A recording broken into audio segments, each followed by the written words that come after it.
साधारण लोग सैलरी पर निर्भर रहते हैं, लेकिन अमीर लोग ऐसा एसेट्स बनाते हैं जो इनकम जनरेट करके देता है। अमीर लोग खर्च करने से पहले उसे निवेश करने के बारे में सोचते हैं, लेकिन ठीक वहीं पे गरीब आदमी उसका उल्टा कर देता है।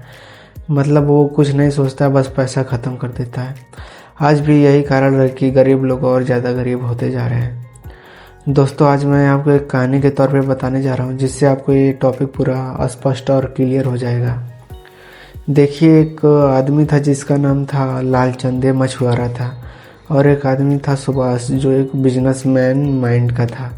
मतलब ये जो था लालचंद कई वर्षों से मछलियाँ मारता था और जाता था तालाब में मछली मारता था और उसे मछली मार के मार्केट में लाता था और बेचता था। जो पैसा मिलता था उसे खर्च कर देता था और बाद में फिर एक भी पैसा बचता नहीं था। ठीक वहीं पे एक ये जो बिजनेसमैन सुभाष चंद, ये भी गए मछली मारते थे, लेकिन इन्होंने मछली मारते वक्त अपना दिमाग लगाए, मछली मारे और बेचने गए। और जो बेचने के बाद जो भी पैसा मिला इनका, जो ज़रूरत के लिए खर्च करना था उसे तो खर्च किया, लेकिन उस पैसे को सेव किया।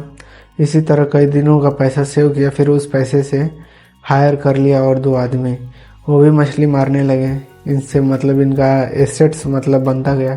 इसी तरह और 2 लोग का मतलब इसी तरह अपना सर्कल बढ़ाते गए, एसेट्स बनता गया और इनकम जनरेट होती जा रही थी। यही मतलब मैं आपको समझाना चाहता था कि यही माइंड आपका होना चाहिए कि आखिर एसेट्स बनाए कैसे। यहाँ पे मेन फोकस हो रहा है एसेट्स बनाने पे, और पैसे के बारे में समझ बहुत ज़रूरी है। लेकिन आप बिल्कुल चिंता मत करिए, मेरा मकसद है आपको फाइनेंशियली मजबूत बनाना।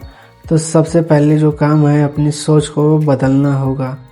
आपने ध्यान से देखा होगा कि अमीर और गरीब के बीच में सबसे बड़ा फ़र्क कमाई का नहीं, उसकी सोच का होता है।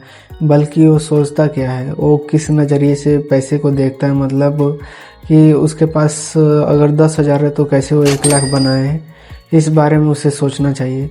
लेकिन इसी कॉन्सेप्ट को रिच डैड पुअर डैड में पूरा विस्तार से बताया गया है। दोस्तों, मैं बता दूं कि रिच डैड पुअर डैड के जो हैं ऑथर रॉबर्ट कियोसाकी, ये कहते हैं कि गरीब और मिडिल क्लास लोग अपने पैसे से लाइबिलिटीज खरीदते हैं, जो कि दिन प्रतिदिन इन्हें गरीब बनाते जाती है और इनके जेब से पैसा निकालती है। लेकिन ठीक वहीं पे अमीर लोग अपने पैसे से एसेट्स खरीदते हैं, जो कि इन्हें इनकम जनरेट करके देती है और ये दिन प्रतिदिन अमीर होते जाते हैं। यही बस छोटा सा फ़र्क है सोच का। पैसा तो दोनों कमा रहे हैं, लेकिन एक जो है अपना लाइबिलिटीज खरीद रहा है, एक जो है एसेट्स बना रहा है। मतलब यही जो एकदम छोटा सा फ़र्क है। इसीलिए फाइनेंशियल नॉलेज का होना बहुत ज़्यादा ज़रूरी है। अगर आपके पास फाइनेंस का नॉलेज नहीं है तो आप पैसा कितना भी कमाइए, आप कभी ग्रो नहीं कर पाएंगे। अब सवाल है कि एसेट्स और लाइबिलिटीज होती क्या है। तो दोस्तों, मैं आपको आसान भाषा में एकदम समझा दूं तो एसेट्स मतलब वो जो आपके जेब में पैसा डालती है, उसे हम एसेट्स कहते हैं। जैसे में बिजनेस हो गया, इन्वेस्टमेंट हो गया, प्रॉपर्टी हो गई। और ये जो है तीनों, ये सब आपके जेब में पैसा डालते हैं, ना कि आपके जेब से पैसा निकालते हैं। लेकिन ठीक है, यहीं पे लाइबिलिटीज क्या होती है, जो आपके जेब से पैसा निकालते हैं। मतलब मेरा कहने का मतलब है कि जैसे आपका ये हो गया महंगी गाड़ियाँ, मतलब इस लाइबिलिटीज को आप एक आसान भाषा में कह सकते हैं, दिखावे के लिए जो लाइफ स्टाइल जीते हैं उसे हम जो लाइबिलिटीज कहते हैं।